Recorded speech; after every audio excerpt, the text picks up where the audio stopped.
Hoje é dia 10 de setembro de 2024 e este é o episódio 315 do podcast Ubuntu Portugal, o show sobre Ubuntu, software livre e outras cenas.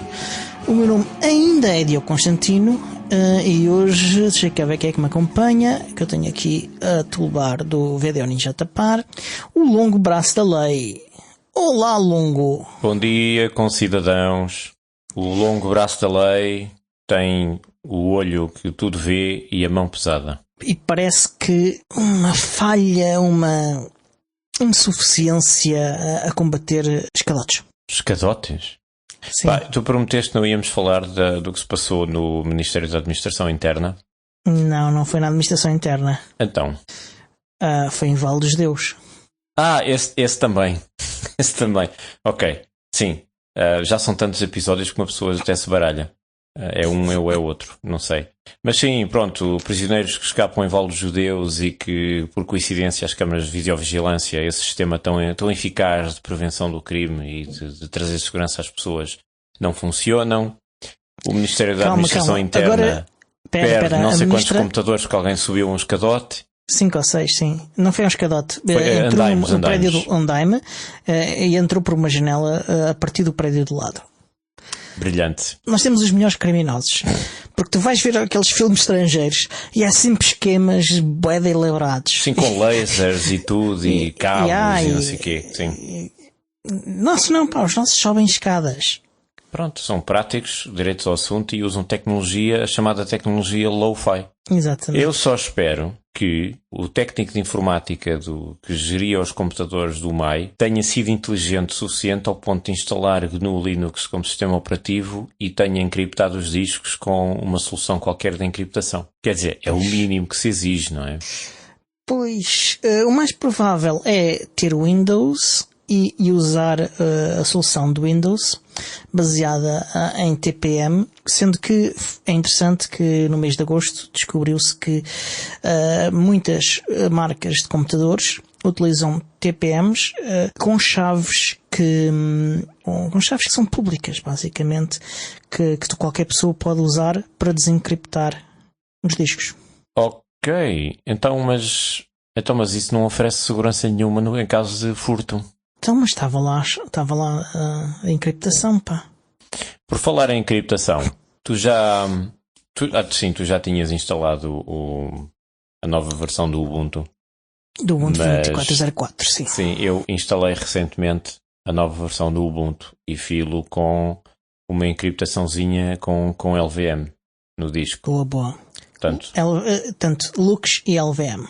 Sim. Muito bem. Portanto, se porventura eu for trabalhar para o Ministério da Administração Interna, pode acontecer, não se sabe, que eles convidam qualquer pessoa para ser ministro, portanto, por que não é? Sim, claro. Eu vou lá, levo o computador e tal, que roubaram o computador e agora o que é que vai acontecer? E eu, amigos, está seguro, não há problema, está encriptado. Com chaves realmente privadas. Exato. Isso é um momento de publicidade para os nossos amigos que estão a ouvir. Lembrem-se de encriptar os vossos discos, nunca se sabe o que é que vai acontecer no futuro. Sim, e vão às chaves do arieiro.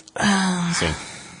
Então, tiveste a atualizar para 24.04, tu demoraste algum tempo, estiveste à espera que saísse a release .1 do Noble, como um cidadão muito bem comportado, um cidadão do Ubuntu, do mundo Ubuntu. Porque upgrades entre versões LTS só estão disponibilizados a partir da versão .1. E como é que correu isso? Ok, primeiro, antes de irmos para o rosário de desgraças, que foi... Eu vou deixar as pessoas em suspense e foi muito interessante, já vos dou os pormenores todos daqui a bocado. Mas eu queria só dizer que, para quem não está a ver isto em vídeo, tenho aqui equipamento novo de gravação. Que eu não sei se as pessoas que estão a ver o vídeo estão a ver o que é esta coisa à frente da cara dele. Pronto, gostávamos. É o microfone. Exato. Isto está muito melhor agora que tem a cara tapada com o microfone. Aliás, é um pop filter. O microfone é o mesmo, parece-me. Sim, é o mesmo. E parece que tens um braço articulado, não é? Exatamente. Ora, há umas semanas atrás eu pedi uma mãozinha ao Tiago Carrondo e ele deu-me um braço. Facto histórico, ele veio cá a casa e tivemos aí a fazer umas grandes patuscadas e esvaziou-me a adega toda. Enfim, uma vergonha. e trouxe-me um braço de microfone. Aliás, ele trouxe-me 2 braços. Na prática ele trouxe 4 braços. Os braços dele e 2 braços de microfone. Nós tínhamos combinado eu comprar-lhe em segunda mão um braço que ele tinha para lá. E pronto, fiquei com uma coisa dessas. Já se nota na qualidade do som, espero eu. Porque agora tenho o microfone mesmo ao pé da boca, não é lá para baixo como estava antigamente. E quando eu bato com as mãos na mesa, já não se ouvem as batidas, porque o microfone estava num pé. Ouvem, mas não. Sim. Reverberam no corpo do microfone. Exatamente. E lembras-te quando eu teclava, aquilo bum, bum, bum, bum, bum, bum, parecia um elefante a dançar sapateado. Agora já está um bocadinho melhor. Porque o braço está fixo numa mesa ao lado, portanto não está em contacto com a mesa que eu estou a usar aqui. E pronto, isto está cada vez mais sofisticado. Isto já parece um podcast a sério. Sim. Eu tenho fixado na mesma mesa. Infelizmente não tenho nada aqui à minha beira que aguente o peso do braço. E por isso... que aguente o peso do braço e que permita encaixar o mecanismo que o fixa. Pois é, o peso da responsabilidade de gravar um podcast, compreendo. Nós estivemos de férias, fomos laurear a Pevide, quer dizer, vocês foram laurear a Pevide, eu praticamente não tive férias, passei as férias a trabalhar como um idiota. Sim, quero só assinalar que, apesar de termos tido férias, nós deixámos aqui conteúdo do melhor. Do melhor, sim. Durante todo o mês de agosto. Sim, com convidados de excelência. De luxo. De luxo. E na volta das férias, eu pedi de várias famílias, aliás, para retomar o assunto de há bocado, eu decidi, nem à tarde nem a cedo, vou esperar pela 2404.1, que é para ter alguma estabilidade. Tu sabes qual é a minha filosofia? Eu nessas coisas sou conservador. Essa é uma nova versão. Está bem, deixa-os estar, eu já lá vou. Atualize quando tiverem corrigido os bugs todos, etc, etc. E é uma filosofia com muita sabedoria, meus amigos. Porquê? Eu vi que tinha saído a 24.04.1 e pensei, se é a versão 1.1, deve ser uma versão já um bocadinho mais refinada, mais preparada, sim, porque eu estava a usar a 22.04 e, portanto, é uma versão LTS. E eu nunca salto para a versão mais recente, espero sempre pela próxima versão LTS e nunca é logo no lançamento, é um bocadinho mais tarde sempre. Eu vi o ponto 1 e pensei, deve ser uma coisa estável, vou atualizar. E quando eu quis atualizar, o primeiro problema que eu tive foi que ele não detectava ou detectava a partição onde estava aquela coisa do EFI. Aparentemente a partição estava no sítio errado. Ok, eu tenho os detalhes aqui para quem tiver curiosidade. Acontece é que, eu não sei qual é o motivo, não sei se faz parte do processo de atualização, se não, mas a partição da EFI estava em /mnt/EFI e não em /boot/EFI. Pronto, eu não sei qual é o motivo, se é o utilizador que faz isso durante o processo por algum motivo, se foi alguma coisa que fizeste durante a instalação. Eu não fiz nada durante a instalação que não fosse seguir. Não foi copiada, não, da versão anterior, não foi copiada de lado nenhum, nem nada assim. Era aí que eu queria chegar. Esta é a primeira parte dos problemas. É que a instalação que eu tenho neste disco é uma cópia de um disco anterior. É um clone de um disco anterior que eu fiz com o GNOME Discs. Eu criei uma imagem da partição e copiei-a para um disco novo, porque eu tinha um SSD com pouca capacidade e por causa do podcast eu tinha que armazenar vários gigas de episódios no disco, deixei de ter espaço. Decidi trocar o disco por um disco maior que eu aqui tinha e, em vez de estar a fazer uma instalação fresca, fazer tudo outra vez, decidi, vou copiar a instalação, as partições que já existem no disco e vou copiar para o outro. E depois a única coisa que eu tive de fazer no disco maior foi expandir a partição para ocupar o disco todo.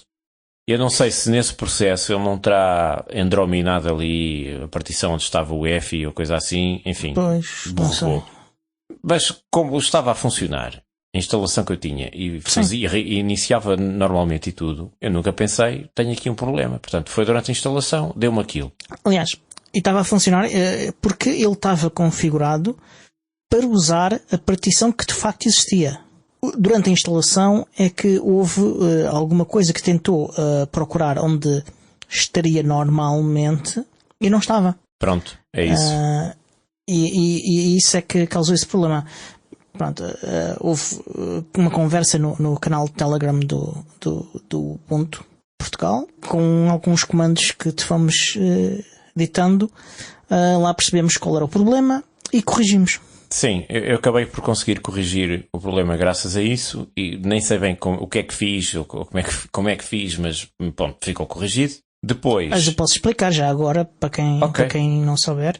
Há um fecheiro nos sistemas Linux todos, e nos sistemas Unix em geral, que está em /etc/fstab.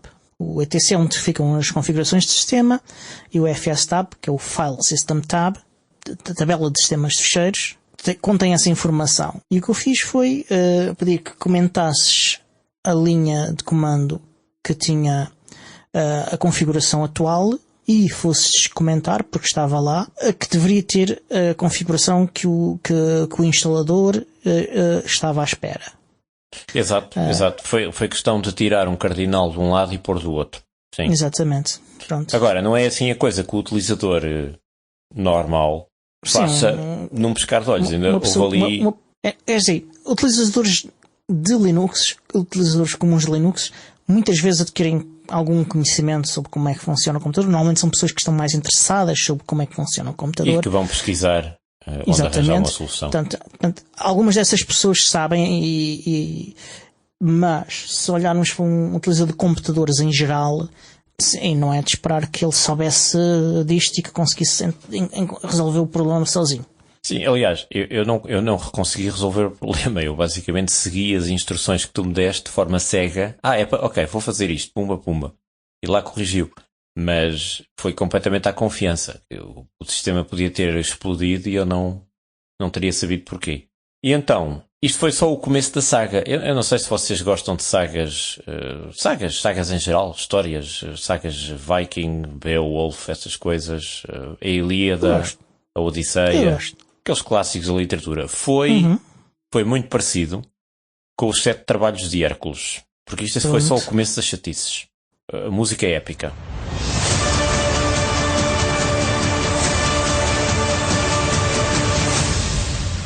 E então, o que é que eu tive de fazer?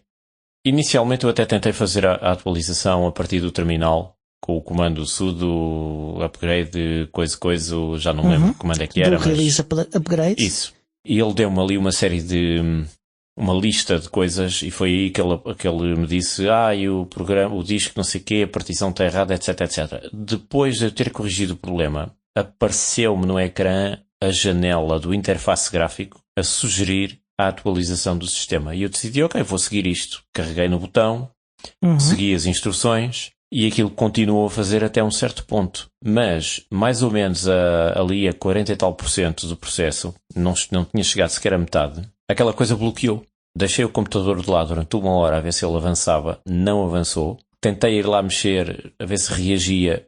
Bloqueou completamente. Eu não sei se o problema foi o meu computador, se o problema é do instalador da Canonical, que tinha lá um defeito qualquer, ou se porventura ele encontrou outra treta qualquer no disco que decidiu embirrar com aquilo e não conseguiu resolver. Seja como for, aquilo bloqueou a meio. E eu tive de desligar completamente o computador e tentar outra vez. Mas desta vez, filo a partir do terminal. Fui ao terminal, fiz o programa, acompanhei os passos todos, e no terminal acabou por funcionar e não empancou. Eu não sei, devia haver ali qualquer coisa do instalador gráfico que soltou-lhe um parafuso ou coisa assim. A instalação terminou. Já agora, o que eu pensei, devo dizer que aconteceu uma mesma coisa. A sério? Não me lembrava disso. Curioso. Mas aconteceu uma mesma coisa. Curioso. Muito curioso. É que para a maior parte dos utilizadores comuns, o interface gráfico da atualização é aquilo que eles vão seguir e que eles conhecem. Portanto, se isto não está a funcionar bem, é um risco muito grande, porque podem ser potencialmente milhares, milhões de pessoas afetadas. Sim, numa das máquinas, na outra não aconteceu. Pronto, se calhar tem a ver com isso, não faço ideia. Isto é só o início da saga. Ainda há mais. O sacana terminou o processo, sim senhor, reiniciei o computador e a primeira coisa que eu tenho no ecrã é um ecrã preto a dizer You are in emergency mode. Você está em modo de emergência. E eu, valha-me Santa Bárbara. Everybody panic. Todos vamos panicar. Depois, li as instruções, ok, o que é que isto quer dizer? Até mandei uma fotografia para o grupo do Telegram. O que é que eu faço? Continuei. Pressione não sei quantos para continuar. Está bem. Pressionei e, para minha surpresa, ele vai para o ecrã de boas-vindas, põe a password, etc, etc. Ele vai para o ambiente gráfico do Ubuntu. E aparentemente, pausa para suspense, está tudo normal. Salvo que o interface agora mudou ligeiramente, porque estamos no 2404. Tem aquele painel todo bonito, no canto, com os atalhos para as funções principais do computador, que são botõezinhos assim, tica, tica, tica, que é tudo muito mais intuitivo e bonitinho e tal e coisa. E eu, porreiro. Agora não preciso me chatear mais, tenho tudo instalado, tudo configurado, vai ser maravilhoso. E descobri que fiquei sem Wi-Fi, fiquei sem Bluetooth, fiquei sem som, ele não detectava os periféricos do som. Deixei de ter portos USB no computador, ou seja, não conseguia sequer, por exemplo, se eu quiser fazer um backup agora, ponho um disco USB, não, esquece, também não estava a funcionar. E de cada vez que eu reiniciava, eu pensei, talvez se eu reiniciar mais uma ou duas vezes, não, continuava em emergency mode e perdi essas coisas todas, ou seja, o sistema estava lá, mas não tinha Wi-Fi, não tinha Bluetooth, não tinha USB, Sim. É ridículo, e não tinha som também, portanto, para todos os efeitos não serve para nada. Sim, não havia nenhum periférico, ponto. Exato, ou seja, neste momento, esse é o momento em que eu comecei a entrar em pânico. Eu tinha feito um backup anteriormente, obviamente, portanto não tinha medo de perder os dados, mas,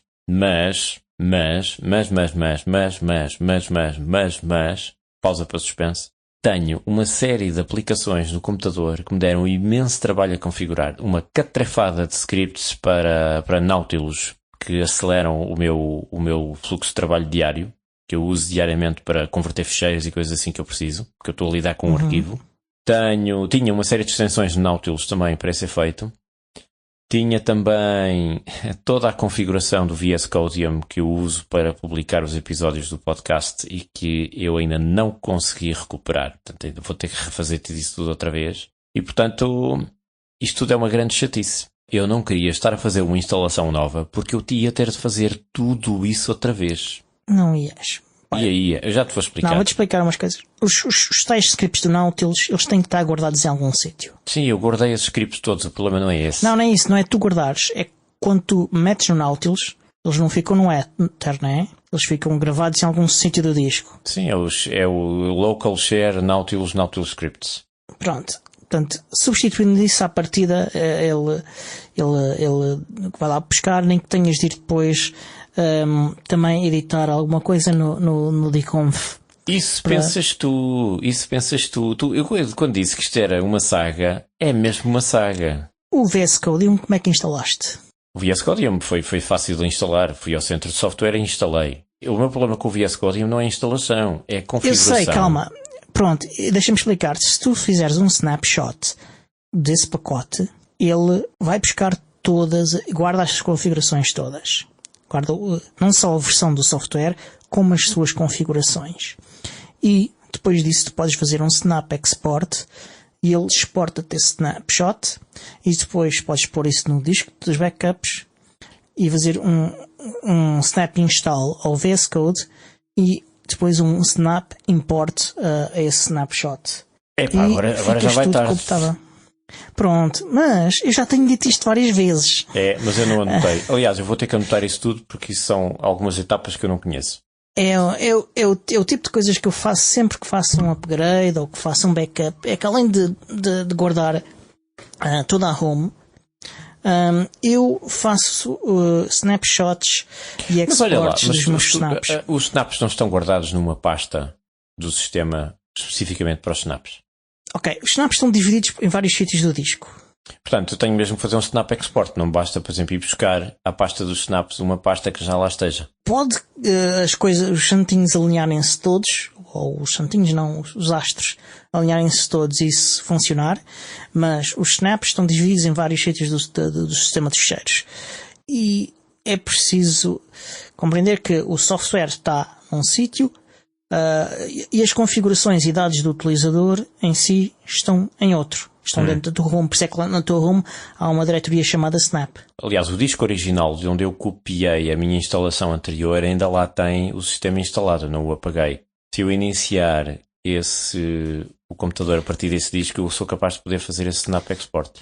Sim, dependendo, mas é preciso fazeres mais algumas coisas. Para já, porque se se iniciares, tu não tens periféricos, né? Estás a falar ir buscar um backup ou ir buscar. E buscar o backup. Vamos continuar. É melhor Tu ficaste continuarmos. confuso, mas é muito simples de entender. O disco atual que eu estou a usar é o disco grande, ok?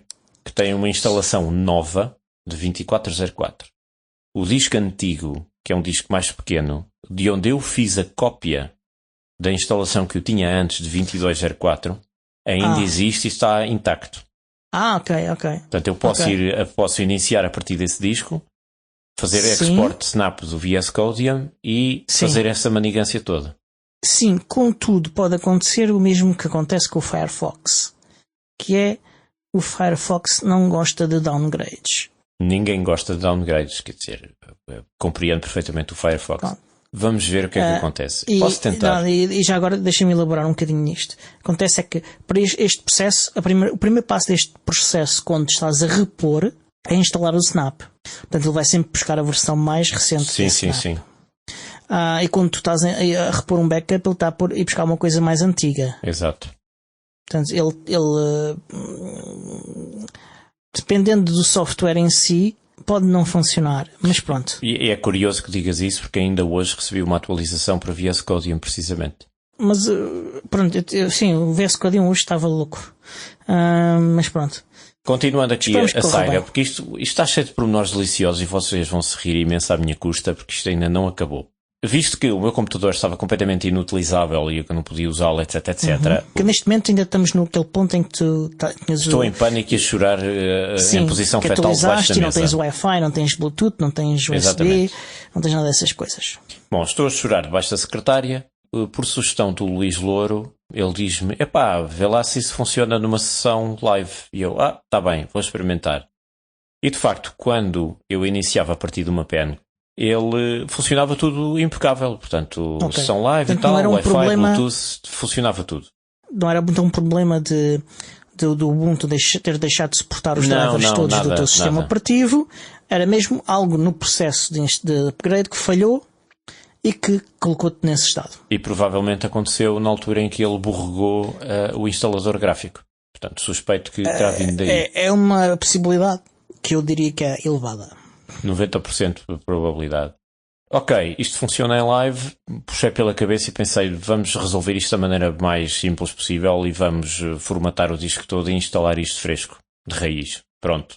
Vou ter mais trabalho, vou perder umas horas a configurar as coisas como eu gosto e a transportar o backup lá para dentro outra vez, etc. Mas que se lixe, porque perco menos tempo a fazer isso. E acabei por fazer isso.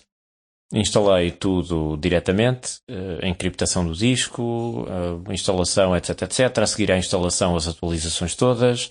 Depois, pronto, aquelas coisas típicas. Eu gosto de mudar também um bocadinho a aparência do interface, instalar meio dúzia de aplicações que eu sei que preciso sempre, tirar algumas que eu não preciso para nada. Portanto, mas para isso eu já tenho um texto que eu copio e colo diretamente no terminal e que me faz isso tudo automaticamente. Portanto, é só sudo apt install e depois vem uma lista de coisas que eu preciso e não me chatei muito. Portanto, por aí tudo bem. A questão é que coisas que eu descobri, eu gosto imenso da estética do sistema e da ergonomia do sistema. Acho que está melhor do que a versão 22.04. Para as pessoas que já usavam 23, parabéns, vocês já sabem como é que é, mas eu no meu caso fiquei... Quem frequenta o Centro Linux e foi aos dias dedicados aos várias releases do Ubuntu entre o 22.04 e ao 24.04, ou a quem por si próprio instalou, já sabiam disso, obviamente. Eu, como fui acompanhando, graças às atividades do Centro Linux, as evoluções, eu fui vendo que havia essas melhorias e que eram pequenas melhorias que em si individualmente não eram assim nada do outro mundo, mas que em conjunto melhoravam a minha experiência de utilização o suficiente para me atrair e para que quando eu fiz a minha instalação de raiz já após o 23.10, acho que sim, neste computador, eu ter decidido, ok, então vou para o 2310 e vou rolando até a próxima LTS, onde eu estaciono à espera para ver. Sim, para além disso, e pode ser inteiramente subjetivo ou não, ou o facto de ser uma instalação fresquinha, mesmo já de raiz, acho muito mais rápido e responsivo do que o 2204. Houve múltiplas melhorias de performance nas várias releases. Nesta não foi assim especialmente grande, mas nas releases anteriores houve melhorias de performance. Sim. Que muitas pessoas foram apontando. Sim, mas é que como eu passei de uma LTS para a outra... Sim, nota-se mais, não é? Noto muito mais. É uma diferença enorme em relação à velocidade e o tempo de reação que ele tem às coisas. É muito mais rápido, muito mais saltitão. Até dá gosto. Pá, abres uma coisa e ele pumba, pumba, pumba, sem grandes problemas. E agora estás sempre a abrir coisas só para ser rápido. Agora... Há meia dúzia de manigâncias que me deixaram um bocadinho de pé atrás. Por exemplo, há meia dúzia de extensões que, como acontece em todas as novas versões, as extensões do GNOME, leia-se, deixaram de funcionar. Portanto, quem mantém as extensões do GNOME, há ali 2 ou 3 que deixaram de funcionar e deixei de usar porque não são compatíveis, presumo eu. Okay. Não sei o que é que se passou ali. Uma nota sobre isso é que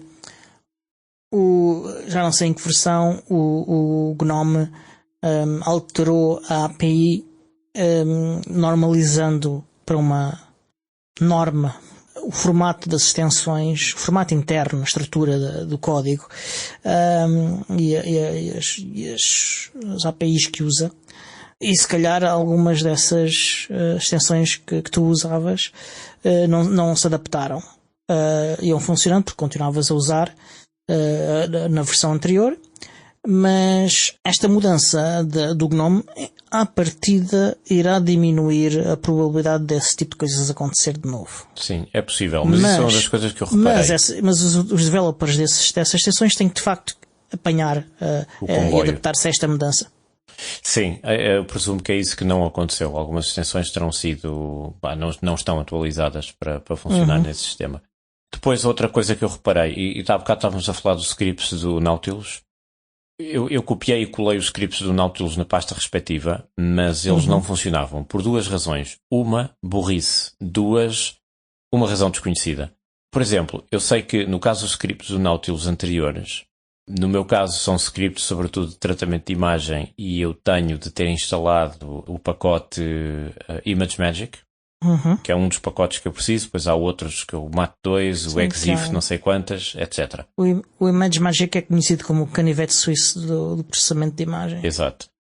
Ora, eu copiei e colei os scripts e depois fui ao menu do lado direito do menu de contexto do Nautilus, selecionar os ficheiros e tal, vamos lá ver se isto está a funcionar, porque eu preciso mesmo daquilo para o meu trabalho. Se eu não tenho aquilo a funcionar, eu estou tramado. Exato, música de drama. E aquilo não aparecia de maneira nenhuma. E eu, ai meu Deus, o que é que aconteceu agora e tal e tal. E depois é que me lembrei, eu preciso do ImageMagick instalado. Não me lembrava. Andei um dia a tentar resolver o que é que se passava. E depois de ter instalado o ImageMagick, eles apareciam no menu finalmente. Mas não funcionavam. Antes de irmos para o motivo pelo qual eles não funcionavam, eu deixo aqui em suspense, já adicionaste o ImageMagick àquela lista de aplicações que instalas logo? Faz parte daquele teu guião? Boa lembrança, por acaso ainda não fiz isso. Pronto. Por acaso devia, de facto, não me lembrar. Porque como é daqueles pacotes que, enfim, não pensas assim à primeira. Ora bem, acontece que agora no 2404 eu preciso de assinalar os scripts de Nautilus como executáveis para poder usá-los. Antigamente isso não era preciso. Não sei por que razão isso mudou. Se calhar por questões de segurança, talvez, não faço ideia. Parece-me altamente provável que seja esse o motivo. Mas, de facto, só depois de eu os marcar como executáveis é que eles passaram a funcionar outra vez. E aí dei um suspiro de alívio. Mas olha que fui lá de forma completamente intuitiva, nem sei bem como é que... Não fiz pesquisa nenhuma, foi mesmo tentar perceber o que é que está aqui a passar. Fui às propriedades dos ficheiros. Será que isto está em modo só de leitura? Será que... O que é que se passa aqui? E depois vi assinalar como executável. E eu... vou experimentar. E funcionou. Foi bem pensado. Ou seja, foi mesmo tatear no escuro e Eu ver acho se que não, funcionava. eu acho que foi mais do que tatear no escuro, acho que foi um palpite bastante educado. Foi atirar o executável à parede. Depois, Ok. outras manigâncias que eu descobri com o Ubuntu 24.04. Há um software que eu uso para fazer análise de som, frequências sonoras, etc. Que é o Fritur, que me foi recomendado pelo Gerardo de Lisboa, que é absolutamente espetacular e que condensa numa única aplicação uma série de funções de análise de som e de ondas sonoras, do género de trabalho para o qual eu precisava ter 3 ou 4 aplicações diferentes, e agora está tudo concentrado numa. Repete lá o nome da aplicação. Fritur. Okay. Fritura. Mas com um E no fim. Fritur. É absolutamente inacreditavelmente bom, porque é super prático, super intuitivo, combina uma série de funções, é altamente personalizável, tu podes combinar as janelas que tu precisas com o tipo de análise de frequências sonoras que tu precisas, etc. É incrível. E dá para várias plataformas, está disponível para toda a gente, para Windows, para Mac, para Linux, Fantástico. o que for. Mas, no caso do Linux, o formato tem que estar disponível o AppImage. Tudo bem. Descarregas o AppImage, assinalas como executável, corres aquilo, espetacular. Às vezes o mesmo truque. Só que eu fiz isso tudo e aquilo não funcionava. E eu pensei, mas que diabo é que se passa com este sistema da treta? Porque no 2204 eu só tinha de marcar como executável e não me chateava mais. Fiz uma pesquisa breve na internet. Para tu poderes usar AppImages no Ubuntu 22, tinhas de instalar o pacote libfuse 2 para elas funcionarem. Exatamente. E então, no Ubuntu 24.04 do universo, aliás, tens de usar outro pacote, que é o libfuse 2 T64. E só depois de instalar isso é que aquilo funcionou. Yeah. Também foi um grande alívio, mas eu pergunto-me, por que carga d'água é que as AppImages não funcionam de raiz no Ubuntu 24.04? Onde é que isto faz sentido? Porque a libfuse é um problema de segurança. Ou seja, é uma vulnerabilidade e, portanto, não está... Não é uma vulnerabilidade, mas não é um software que seja suficientemente seguro para que possa ser incluído no main. E se não está no main, não podes fazer parte da instalação por omissão do Ubuntu. Ou seja, mas não há uma maneira de fazer com que as AppImages corram de forma compartimentada, por exemplo, isolando-os de alguma maneira ou sem dependerem destes pacotes? Não. Infelizmente então, não. Se calhar vamos ter que sugerir às pessoas que mantêm o Fritur que compilem aquilo também para Snap ou Flatpak. Não deve ser muito difícil. Pois não. Acho que até é uma coisa que eles devem conseguir, eles ou qualquer pessoa deve conseguir fazer. Porque se está dentro do AppImage, tu consegues pôr a mesma coisa para dentro de um Snap. Pronto, depois tens de definir as permissões que ele precisa ou que deixa de precisar. Esse bocadinho tens de ter uma noção do que tipo de hardware que ele pode aceder ou que ele não pode aceder, ok? Idealmente há as interfaces todas nos snaps necessárias para esse hardware.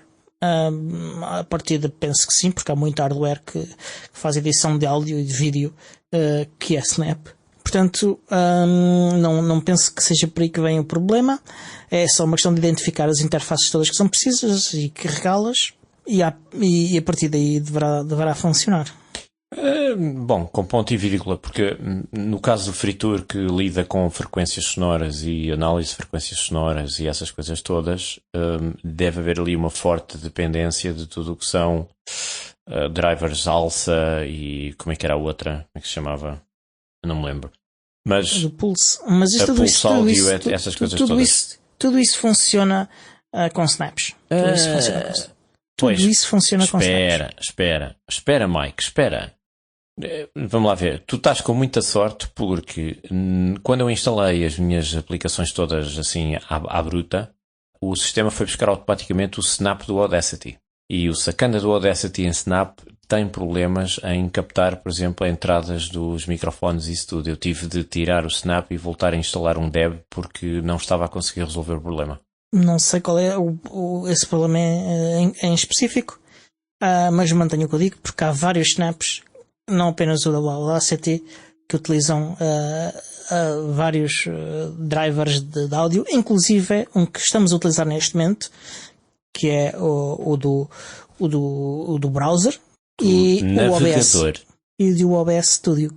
Sim, que suporta múltiplos drivers e bastante bem.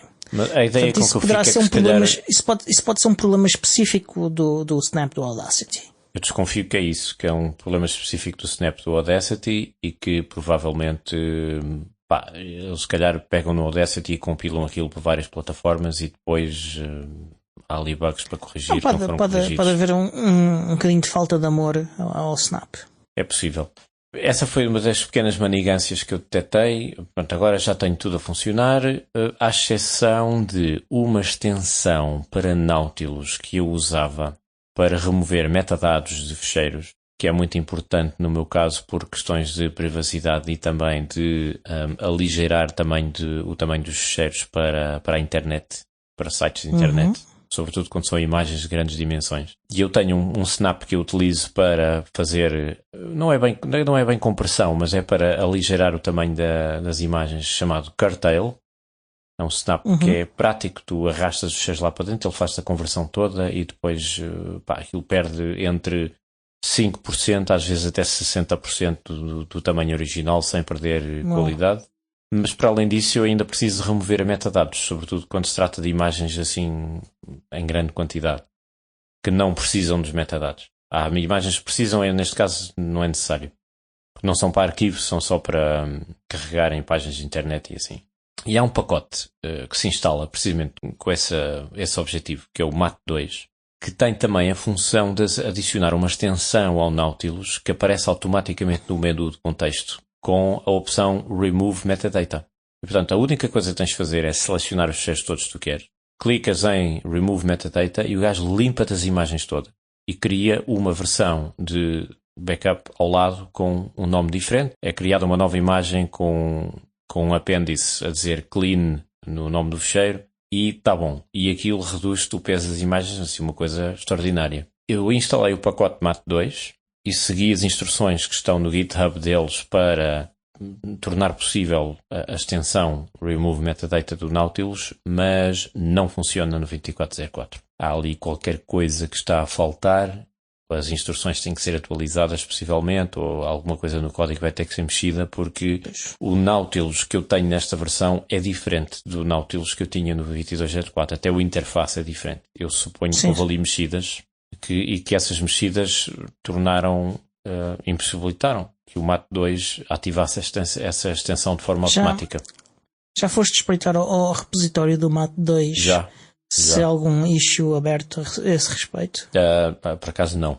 Isso não me lembro. Mas fui lá espreitar a ver se haveria alguma indicação de que havia um problema e tal. Não vi lá nada. Mas se espreitares nos issues, é provável que esteja lá qualquer coisa sobre isso.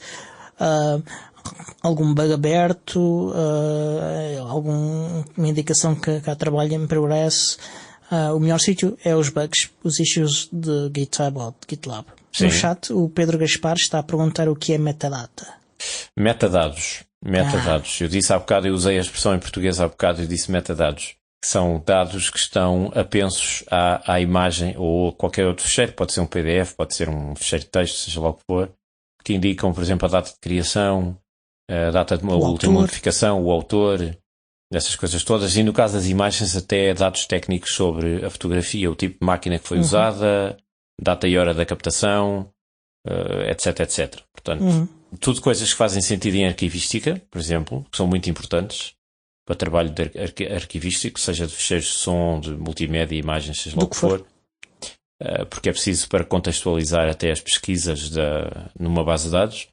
No caso de imagens que servem para ilustrar páginas de internet e que não é importante que tenham essa informação, convém, eu pelo menos opto por tirar para tornar as imagens mais leves. E é por isso que os metadados são importantes. Isto foi a saga da instalação. Neste momento tenho quase tudo a funcionar. Em relação à remoção dos metadados, eu resolvi o problema de maneira improvisada. Criei um script para Nautilus em Python com essa função de remover metadados e, portanto, para todos os efeitos, faço o mesmo, mas com script. Já andas a publicar, já andas a escrever código? Não. Então, meu, como é que Não, eu fazes sou um isso? aldrabão. O que é que eu fiz? Precisei de resolver esse problema. Eu sei como é que eu queria um script para remover metadados. E fui ao chat GPT e disse-lhe assim: olha, cria-me aí um script para Nautilus para eu remover metadados baseado no MAT2. E o gajo fez-me aquilo tudo, eu só tive de copiar e colar o texto. Eu não sei escrever código e, portanto, foi a maneira mais rápida e mais aldrabona que eu consegui de fazer isso. Tu viste que ontem eu copiei um link para um Humble Bundle que já expirou ontem. Faltavam 5 horas quando eu te mandei, que foi quando eu vi, em que havia lá vários livros da O'Reilly. E um deles editora. era Python também, sim. Head First Python, ou coisa assim de género, que é o título, que é para mergulhares rapidamente e rapidamente estares a ser capaz de produzir código muito mau de Python. Sim. Mas aí é que está, é que eu tenho 2 problemas principais para que isso aconteça. Um é que não tenho tempo. 2, sou preguiçoso. E, portanto, a combinação desses 2 fatores faz com que, pronto. Não, antes até de começar a ler coisas sobre Python, eu acho que eu devia ver uns tutoriais assim simples. O que é? Como é que funciona? Uma função, não sei o quê. Havia quando o Python ainda era muito recente, ainda estava na versão 2 para aí, ou na 1 ainda se calhar, mas acho que já na 2. Foi quando eu aprendi Python e havia um tutorial que acho que depois se tornou num livro, que é como pensar como um cientista de computação.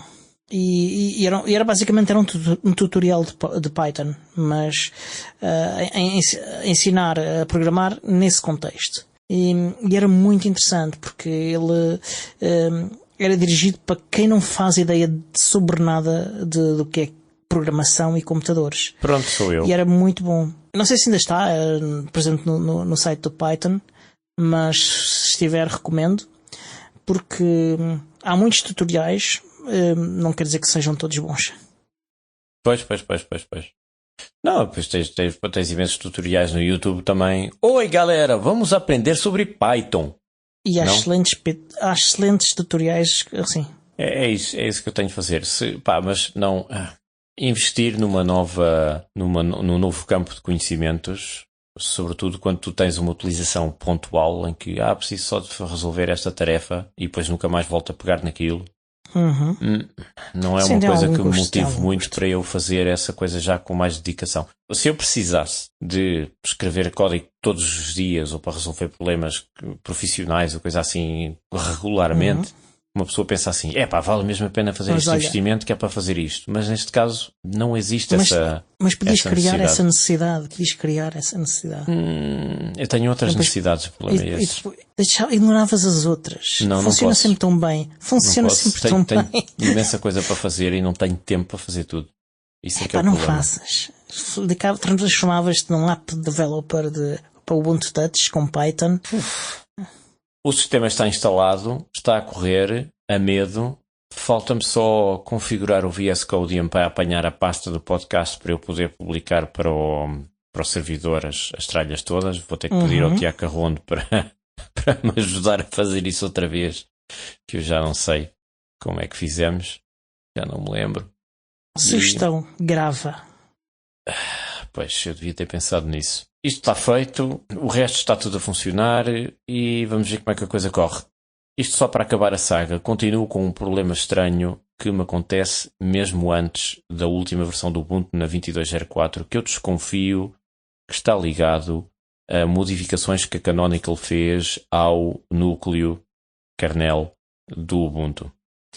É que o que me acontece agora, eu tenho um portátil, um ThinkPad X260 e quando eu desligo o computador, portanto vou ao íconezinho para desligar, carrego em desligar e ele parece que desliga, o ecrã fica preto e tal e fica caladinho, mas o facto é que ele não desliga completamente e eu consigo inclusivamente ligar os LEDs de retroiluminação do teclado e outras funções e a ventoinha ainda está ali a girar, etc, etc. Para desligá-lo completamente preciso carregar no botão físico, no interruptor, durante 5 segundos e só depois é que ele desliga. Como é que eu descobri isto? porque durante este mês de agosto eu tenho aqui a secretária com vários computadores. Querido, mês de agosto. Sim. Continua. Eu tenho vários computadores aqui na secretária para trabalhar e está tudo ligado à mesma tomada esperta que monitoriza o consumo no Home Assistant. E geralmente eu ligo o meu Raspberry Pi, onde eu faço uma parte do trabalho, e aquilo puxa-me 25 watts, e o portátil está aqui sugadito. E só o ligo quando preciso fazer outras coisas mais avançadas e tal, e eventualmente a torre, se preciso mesmo de capacidade de processamento à bruta. Porque a torre puxa-me 100 watts, assim, de repente. O portátil uns 45 e o Raspberry Pi 25. Portanto, para poupar eletricidade, às vezes só faço coisas no Raspberry Pi. Mas um dia destes eu estava a trabalhar no Pi, não o meu Pi, mas o Raspberry Pi, e isto é piada, não tem graça nenhuma. Olho para o Home Assistant e vejo a agulha nos 60, 70 watts, 50 e tal watts. E eu pensar, como é que este Pi está a puxar tanta eletricidade, só está a fazer coisas mínimas? Está aqui qualquer coisa que não está bem. E depois de investigar um bocado, passaram para aí 2 dias até eu descobrir, quando eu tiro o portátil da doca, aquilo baixa imediatamente para 25 watts. Ou seja, eu vi que o portátil estava-me a puxar imensa eletricidade, sem necessidade nenhuma, porque estava, pensava eu, desligado. Ora, acontece que, quando eu ligo o portátil, um dia destes, fora da doca, o sacana está com 4% de bateria. E eu pensei, a bateria morreu. Deve ter, isto é um portátil recondicionado, se calhar a bateria já vinha em mau estado, isto deve ter morrido. Mas não. O que se passa é que ele, efetivamente, não desliga. A não ser quando eu carrego mesmo no botão físico para desligar. E outra coisa que também aconteceu, detetei ao mesmo tempo, se ele vai para a suspensão, quando está inativo durante algum tempo, ele depois suspende o sistema, em inglês sleep mode, já não acorda.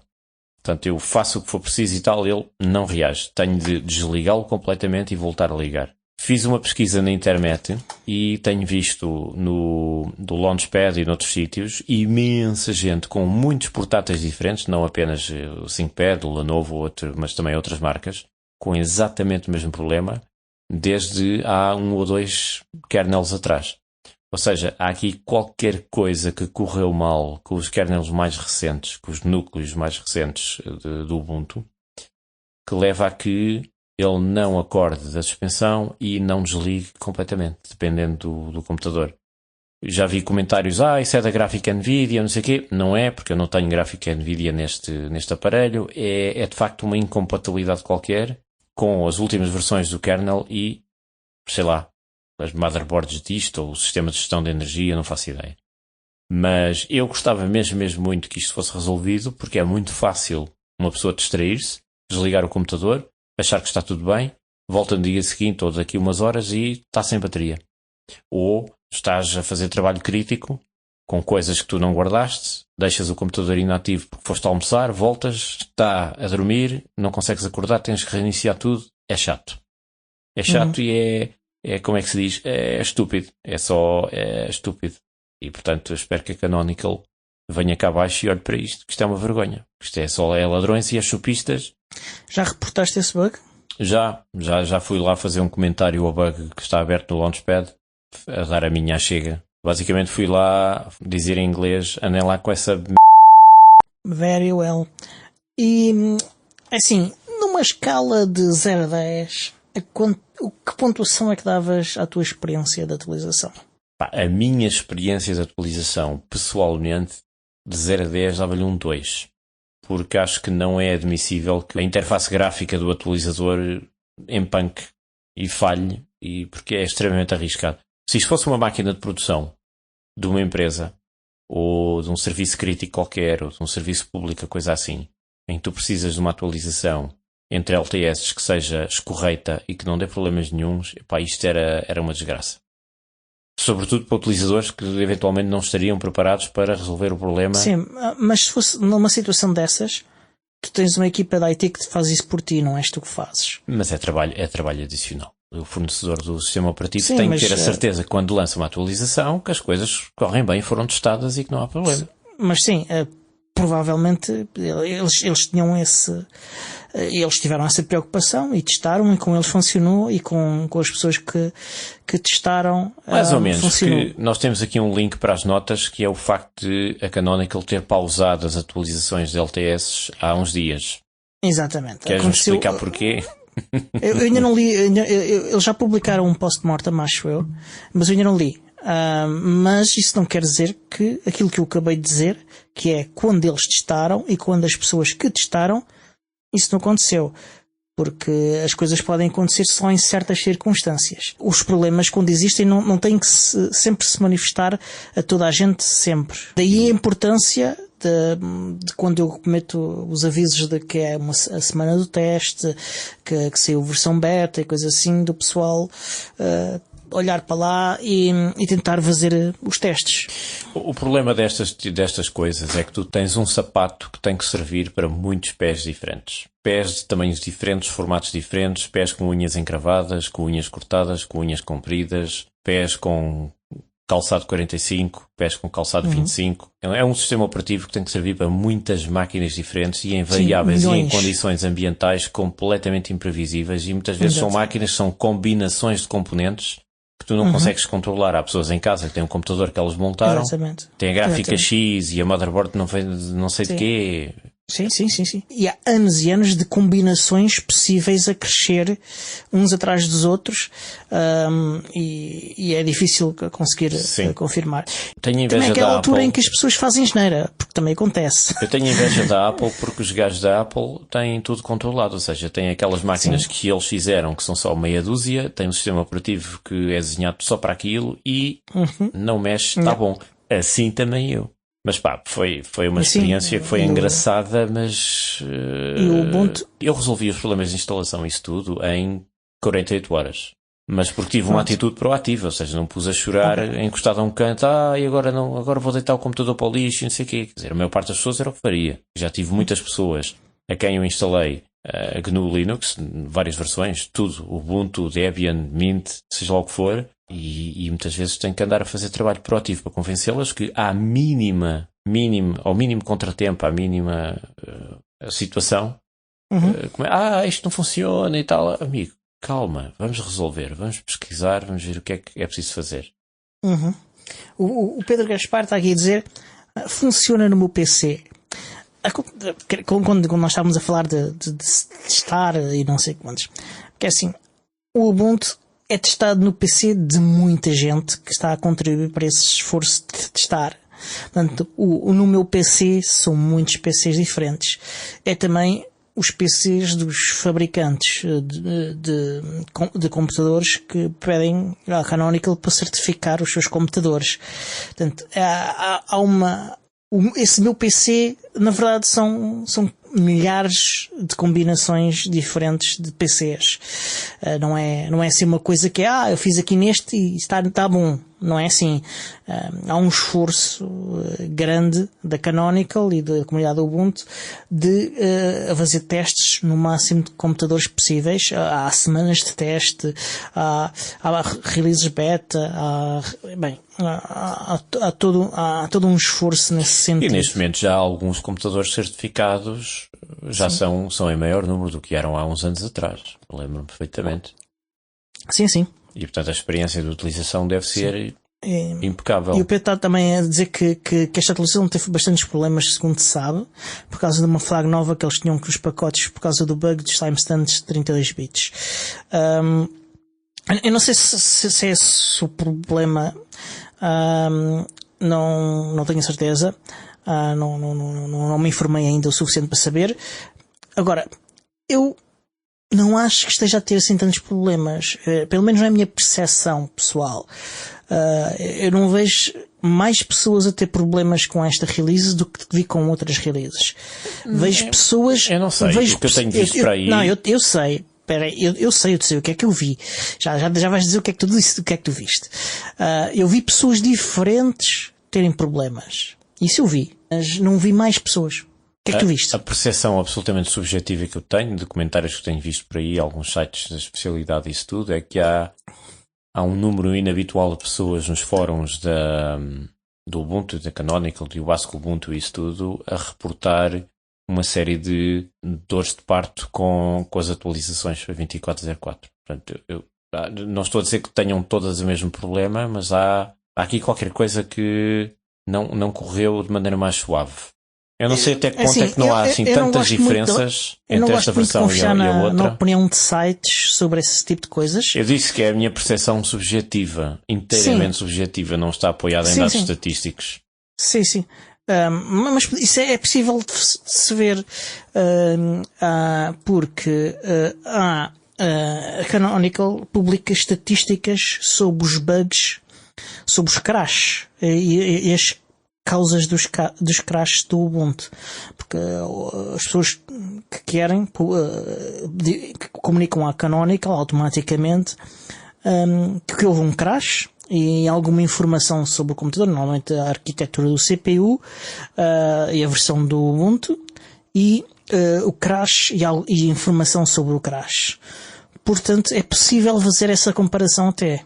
Talvez sim, talvez não. Portanto, é uma coisa que eu vou pesquisar e que vou tentar trazer para o próximo episódio para ver se de facto é assim ou não. Eu sei que vou ficar com esta versão pelo menos durante os próximos 2 anos à vontade ou mais. Quando é que sai a próxima LTS? É sempre de 2 em 2 anos. Pronto, sim, agora só daqui por 2 anos é que volto a mexer nisso, se me apetecer. Portanto, eu espero que esta funcione. Podes ficar com 12 anos. Impecavelmente e que não haja mais chatices. Podes ter esta versão durante 12 anos. Suportada. Sim. E se calhar é isso mesmo que vai acontecer. Eu não estou com pressa de saltar para mais a próxima. Mudas do... e pontuação de 0 a 10 à versão em si? 0 a 10 à versão em si, eu diria que dou-lhe um 9, não lhe dou um 10, por causa das pequenas coisinhas que ainda não estão afinadas em relação à compatibilidade de uns pacotes e de outros e aquelas chatices que eu tive a resolver para correr umas coisas e outras. Senão, teria dado um 10, absolutamente, se depois da instalação tivesse tudo a funcionar perfeitamente sem necessidade de correção de coisas adicionais. Se eu tivesse as coisas a funcionar como tinha antigamente, impecável. Mas como ainda não está lá tudo, 9. E só por causa disso. Por de resto, esteticamente e do ponto de vista funcional e de ergonomia e isso tudo, porreiro. Tenho uma pecha com o Nautilus, porque o Nautilus antigamente tinha o botão de menu das opções e isso tudo agregado do lado direito, onde tu tinhas mostrar os fecheiros escondidos e tinhas também a visualização das pastas e tudo no mesmo sítio, e agora está em 2 sítios diferentes, um à direita e outro à esquerda. Yeah. E isso perturba-me um bocado porque eu estava habituado a ir para ali, mas é uma questão de hábito. Eu notei isso e notei também o indicador de percentagem de execução de tarefas, como por exemplo copiar ficheiros grandes, também está num sítio diferente. Sim, exatamente. E foi a primeira coisa que eu reparei, porque não encontrava o indicador, estava a olhar a todo lado, está lá em baixo à esquerda. Sítios. Aquilo já esteve em vários sítios. Eu olhei para todos esses outros sítios e o sítio onde está foi o último que eu me lembrei de procurar. Decidam-se. Malta que gera o Nautilus, decidam-se. Escolham um modelo que seja ergonómico e fiquem com ele. Agora andarem sempre a mudar, que não pode ser. Não pode ser. Isto é uma vergonha, isto é uns chupistas, é uns ladrões e é uns designers de interfaces. E com esta bomba ficamos, porque já vamos no nosso limite de tempo. Sim.